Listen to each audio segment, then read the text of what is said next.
Bueno, alumnos, mucho gusto. Mi nombre es René Pacheco, soy residente de otorrinolaringología. Bueno, a mí me han indicado proporcionar la clase de patologías de oído externo. Bueno, al hablar de patologías de oído externo, vamos a entender que son patologías que van a afectar tanto el pabellón auricular como el conducto auditivo externo. Hemos visto las más comunes que se presentan dentro de la práctica otorrinolaringológica, siendo estas las siguientes. Vamos a empezar con la otitis externa circunscrita o localizada, o también llamada otitis externa o furunculosis.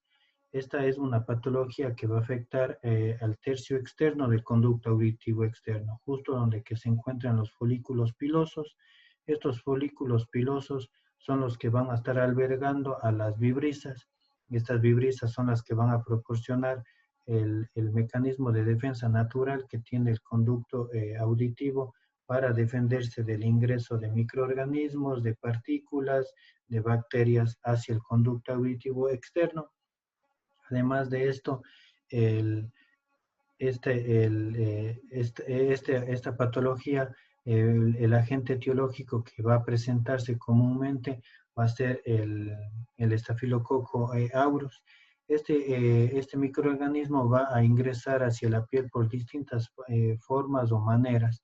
Una de las principales va a ser las microfragmentos o microlaceraciones o microfracturas que se van a producir en la piel, y para que se favorezcan estas microfracturas van a estar unos factores que van a predisponer a esto.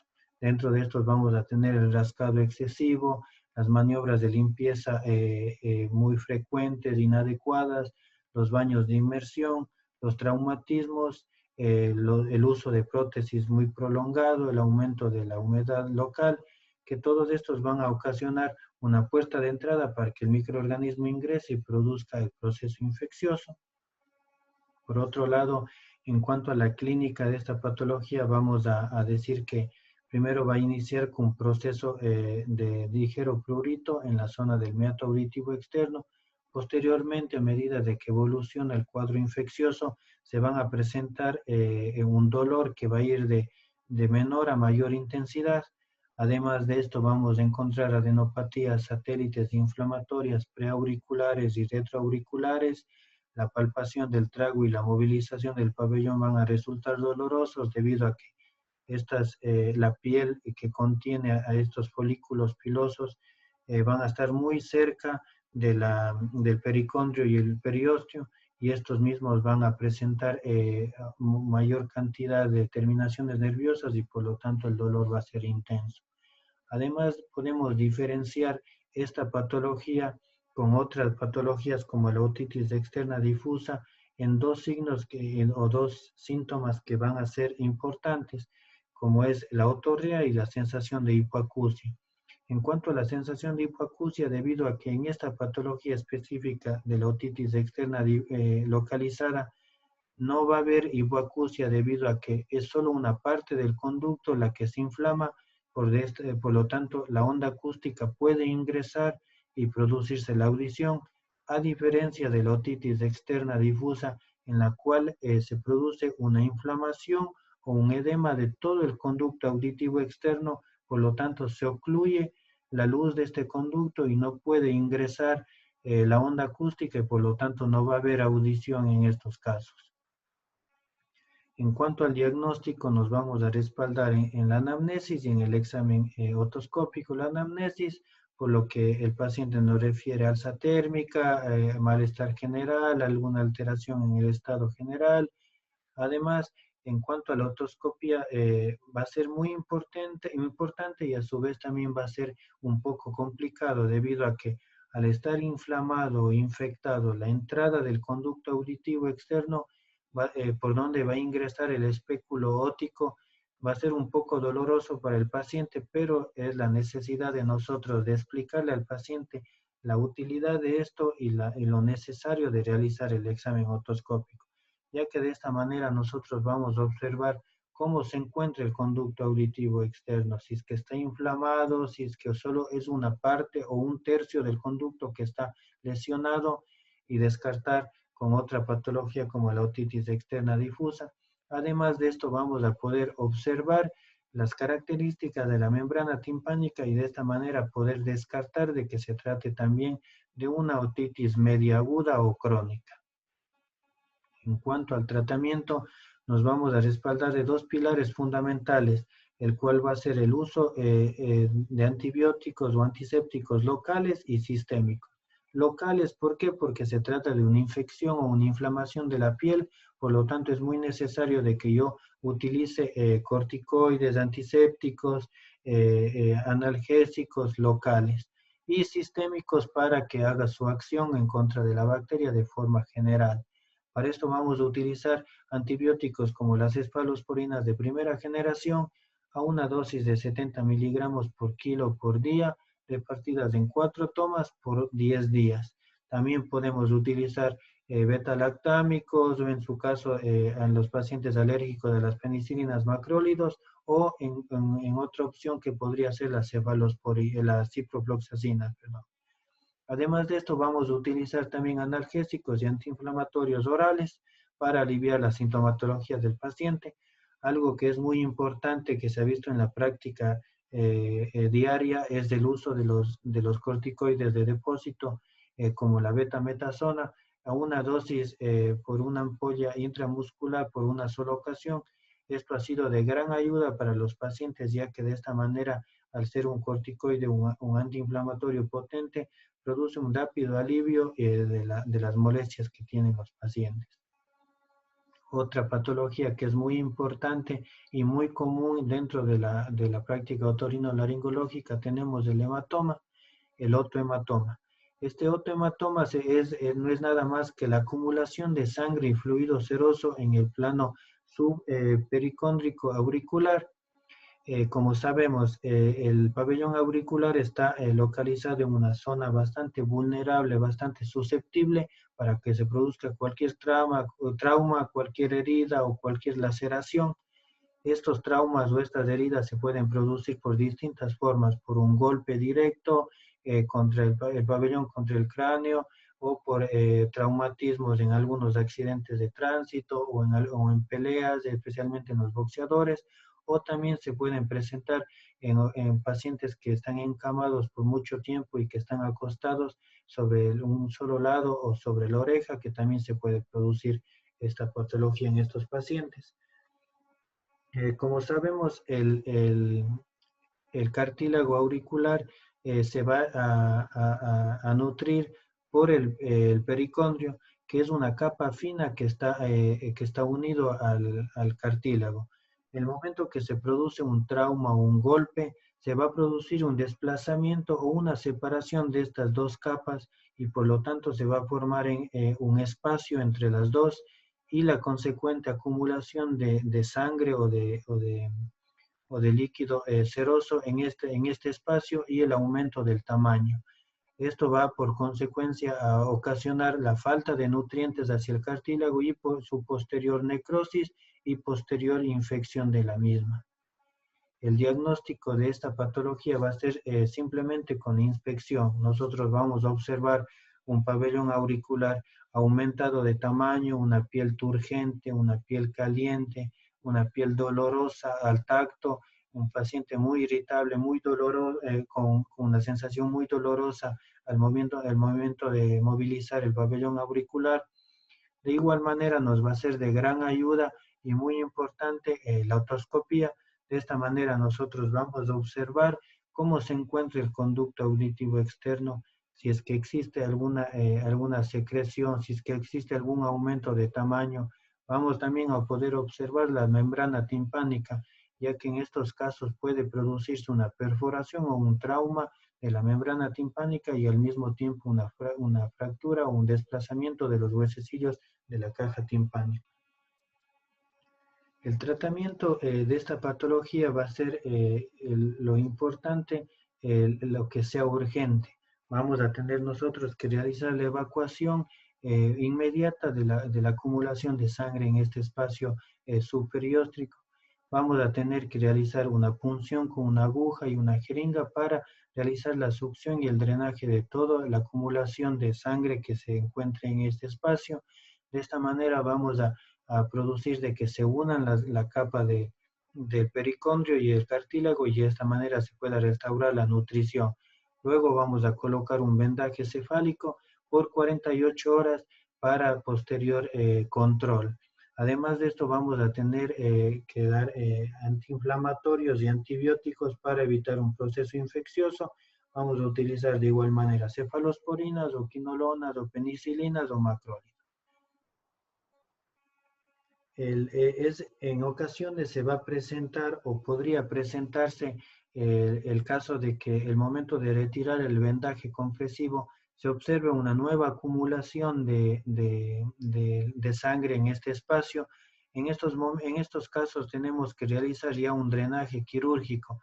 Para esto vamos a utilizar o vamos a tener que realizar una incisión de 3 centímetros.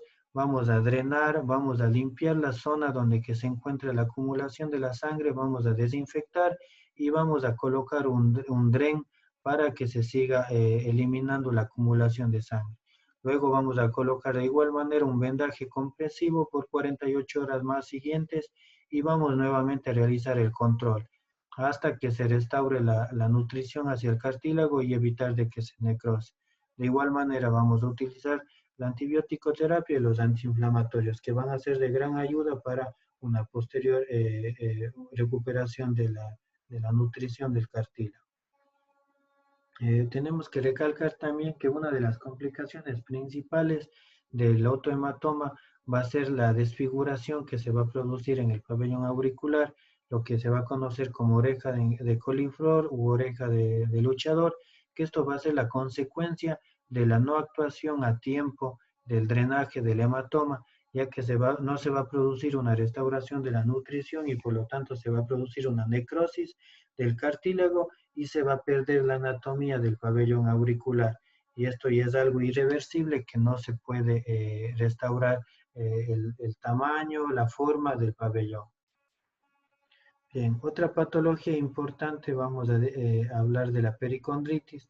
Bueno, la pericondritis es la infección del pericondrio del pabellón auricular que, que al suprimir la nutrición vascular del cartílago puede derivar en una necrosis, en la necrosis de este.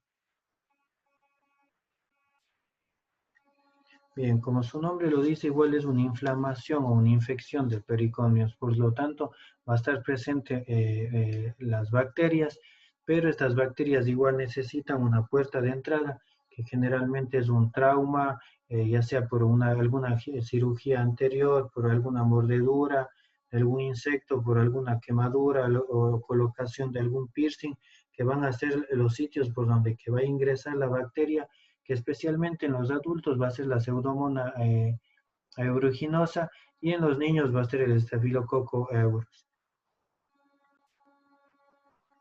Bien, en cuanto a la clínica de esta patología, vamos a observar primeramente un pabellón auricular aumentado de volumen, deformado, eritematoso, edematizado y con aumento en su temperatura.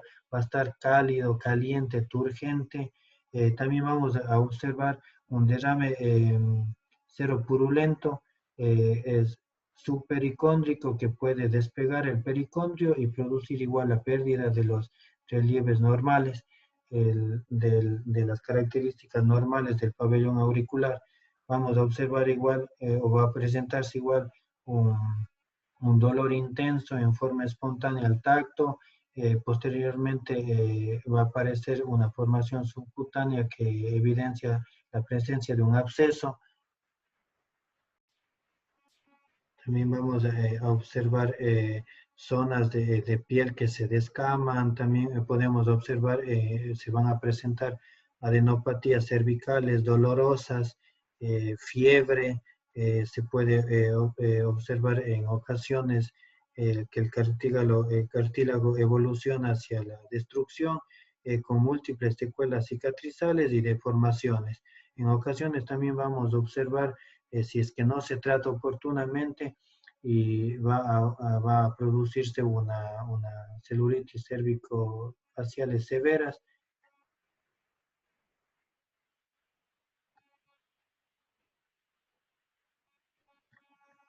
Bien, en cuanto al diagnóstico, igual va a ser la anamnesis con la sintomatología que nos refiere el paciente y el examen físico.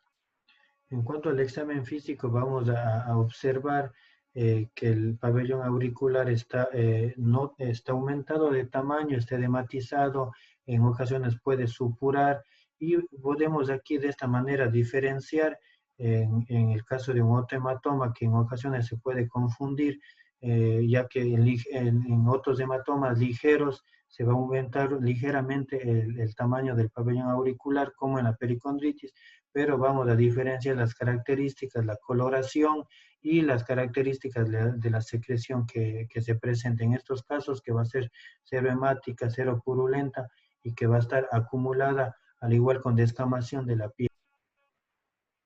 En cuanto al tratamiento, principalmente vamos a empezar con lo que es la aspiración del contenido, la limpieza del contenido y es importante la toma de la muestra para un posterior cultivo y antibiograma, pero inicialmente nosotros tenemos que ya iniciar una terapia con antibióticos, especialmente vamos a comenzar con quinolonas y con glucocorticoides para evitar el proceso infeccioso. Además de esto, si el cuadro no cede y el cuadro se continúa y se empeora, vamos a tener que realizar una limpieza quirúrgica con una ampliación de incisiones y eliminación del tejido necrótico y del cartílago comprometido. Se vamos a realizar una asepsia, se va a dejar un drenaje para eliminar la secreción que se acumule ahí y vamos a realizar igual un vendaje compresivo por 48 horas. Y posteriormente igual vamos a tener que ir observando la evolución del cuadro, observar de que no haya más necrosis, de que no se acumulen más secreciones y posteriormente continuar con las limpiezas. En otro tema que es importante y es común en la otorinolaringología son los tapones y cuerpos extraños. Bueno, en el caso de que hablamos de los tapones de cera, bueno, esta es la acumulación de cerumen en el conducto auditivo externo provocando en muchos de los casos obstrucción de este. La etiología de este, bueno, va a ser un aumento de la secreción de las glándulas ceruminosas. ¿Esto cómo se va a producir? Principalmente se va a producir por la limpieza excesiva, el uso inadecuado de hisopos que al momento de introducir y manipular y estimular las glándulas van a producir que se aumente la secreción de cera y por lo tanto la acumulación. En otros casos, lo que va a ayudar también a la presencia de estos tapones va a ser el estenosis de los conductos, en otros casos que tengan abundantes pelos en el tercio externo, que es donde que se van a presentar principalmente la presencia de las vibrisas. En cuanto a la clínica, bueno, el paciente nos va a referir una hipoacusia conductiva, acúfenos graves de autofonía y, bueno, en muchos de los casos va a ser recidivante. Esta hipoacusia conductiva en un inicio suele ser de manera paulatina, no va a ser de manera brusca, ya que en muchos de los casos basta de que solo exista una pequeña luz para el conducto, para que ingrese la onda acústica, para que pueda escuchar el paciente. Entonces, no siempre se va a presentar una hipoacusia completa, sino va a ser de manera prolongada. Y en estos casos vamos a poder descartar o diferenciar de la hipoacusia súbita, ya que la hipoacusia súbita se va a presentar de una manera rápida, de una manera paulatina y con su nombre nos dice de manera súbita. Diferenciamos con la hipoacusia por tapones de cera, ya que va a ser de manera prolongada, el paciente va a referir que fue de un momento fue empezando a quedarse sin audición de manera prolongada. Bien, en cuanto al diagnóstico, bueno, va a ser principalmente el otoscópico, en el cual vamos a observar la presencia del tapón de cera que va a estar ya sea ocluyendo completamente o parcialmente el conducto. En cuanto al diagnóstico diferencial, lo vamos a hacer con el tapón epidérmico, y con otitis externa y con los cuerpos extraños. Con el tapón epidérmico vamos a diferenciarlo principalmente, ya que el tapón epidérmico va a tener unas características peculiares, la cual va a ser la presencia de acumulación de células epidérmicas que van a estar envolviendo a la cera. A diferencia del tapón de cera común, que es simplemente una coloración marrón, una coloración café, y en el tapón epidermoide va a presentarse una coloración blanquecina que va a estar cerca de la cera. En la otitis externa, porque en ocasiones se va a presentar por la acumulación de, de, de cera, va a estar ocultando, va a estar tapando la membrana timpánica y por lo tanto no vamos a poder saber si es que se trata o no de una otitis externa. Y con los cuerpos extraños también, en ocasiones el mismo tapón de cera va a estar envolviendo, va a estar cubriendo algún cuerpo que esté ahí tapando y que esté ocluyendo con anterioridad, que se haya introducido ya en el conducto auditivo. En cuanto al tratamiento, bueno, va a ser la aspiración y la extracción con asa delicada y bajo otomicroscopía. Se puede, en ocasiones hay tapones de cera que están muy impactados o muy pegados a la pared. En estos casos se puede utilizar algunas sustancias o algunas soluciones para disolver el tapón de cera. Podemos utilizar aceite, podemos utilizar bicarbonato de sodio o glicerina en 5 ml de agua destilada. Al, a título personal, les recomiendo mucho lo que es el aceite Johnson, ya que el aceite va a ayudar a que primero absorba un poco la humedad del tapón y le desprenda de las paredes y de esta manera es mucho más fácil la extracción en el momento de realizar la visualización con el con el microscopio.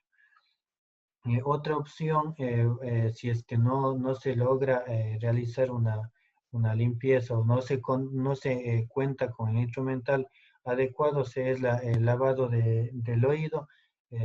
Este se va a realizar principalmente el lavado de oído. Bueno, vamos a tenerlo que utilizar con, con, con solución salina a 37 grados centígrados para evitar que se desencadene alguna pérdida del equilibrio o desencadenar algunos acúfenos en el paciente.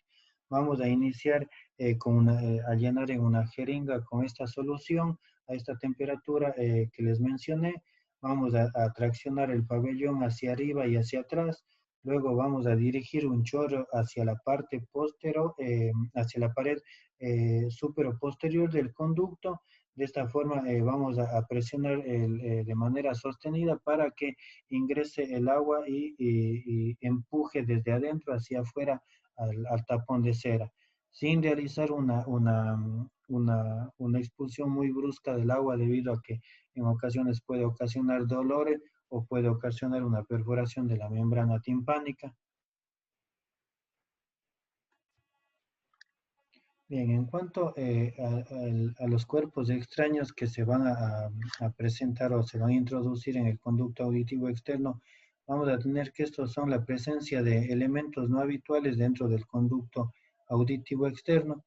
Se van a clasificar en inmóviles y móviles. Dentro de los inmóviles vamos a tener que generalmente lo más común se van a presentar en los niños.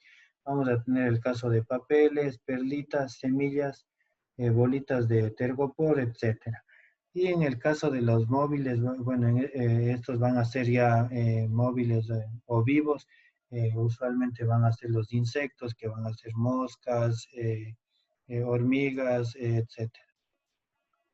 En cuanto a la clínica, bueno, principalmente va a ser otidinia, otorrea y hipoacusia. Bueno, va a haber el momento que se introduce el cuerpo extraño, va a haber un excesivo dolor.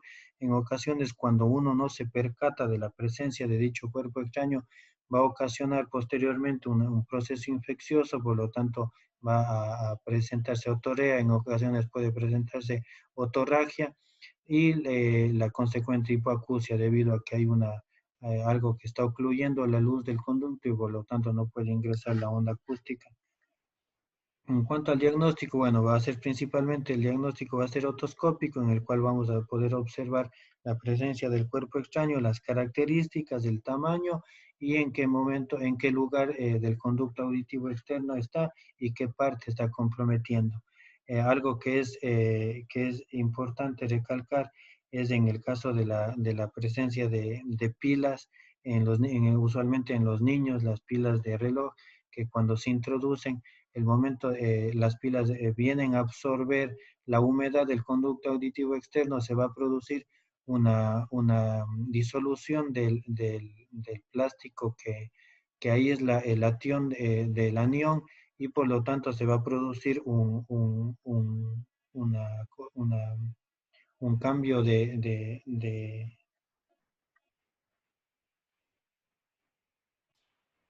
corriente eléctrica de la pila y por lo tanto se va a producir rápidamente un cambio del pH en el sitio del conducto y con la consecuente eliminación de sustancias nocivas que presenta la. En el tratamiento, bueno, obviamente va a ser la extracción del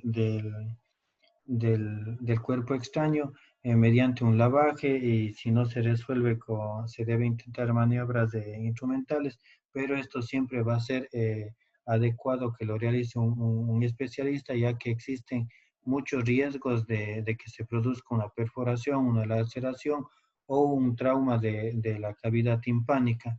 Este procedimiento se debe realizar bajo microscopía y con un instrumental adecuado. Ya, en el caso de los cuerpos extraños enclavados, en el caso de los niños o personas adultas que estén con mucha sintomatología, es recomendable realizarle bajo anestesia general.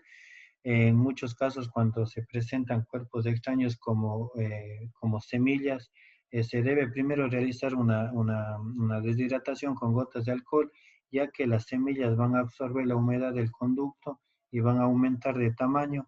Por lo tanto, es necesario absorber ese líquido que las semillas retuvieron para disminuirles un poco el tamaño y poder, de esta manera puede hacer mucho más fácil la extracción. Y en el caso de los insectos es recomendable inmovilizarlos colocando agua o de otra forma aceite para que de esta manera pierdan la movilidad y pueda aliviar un poco la sintomatología del paciente, por lo que los movimientos que producen algunos insectos chocan contra la membrana timpánica y es muy molestoso para el paciente y no es posible su fácil. Algo que me pareció también muy importante es la miasis óptica. Bueno, ya que en muchos en la práctica diaria se ve muy comúnmente. Bueno, la miasis óptica es una infestación del conducto auditivo externo por larvas de moscas. En muchas ocasiones los pacientes refieren la introducción de una mosca de manera súbita, de manera rápida, pero el tan solo tránsito o el solo paso de la mosca por el conducto auditivo externo es suficiente para instalar ahí y colocar ahí sus larvas. Las moscas van a poner sus huevos en heridas externas. Esto va a ser los sitios de albergar, para albergar todas estas larvas y posteriormente se van a reproducir muy rápido. Esto va a ocurrir en pocas horas. Una vez que se introduzca la mosca, continuamente van a producirse la reproducción muy asombrosamente, muy rápido de las larvas y por lo tanto se va el paciente va a referir mucho dolor, muchas molestias. Y en cuanto a la clínica, el paciente va a referir otidinia intensa, otorrea, otorragia, sensación de movimiento, hipoacusia, acúfenos. El paciente va a estar muy molestoso, va a referir pérdida del equilibrio, náuseas, vómito. El diagnóstico, bueno, va a ser otoscópico, se van a observar directamente las larvas por medio del espéculo óptico. En muchas ocasiones se observan la movilidad o en ocasiones se puede presentar también la mosca. En el momento que se le retira, se observan las larvas en movimiento activo. El tratamiento es, bueno, principalmente se instila en el CAE gotas de éter hasta que se llene. De esta manera se espera un tiempo hasta que las larvas empiezan a salir. Luego se las comienza a extraer con micropinzas y esto, bueno, usualmente con una sola sesión no basta. Es comúnmente que es necesario realizar como 2 o 3 sesiones más en los días posteriores. Además de esto, se debe administrar antibiótico terapia sistémica y algo que es muy en la actualidad utilizamos es la administración de ivermectina. Se da a dosis de 200 microgramos por kilo de peso por una sola dosis.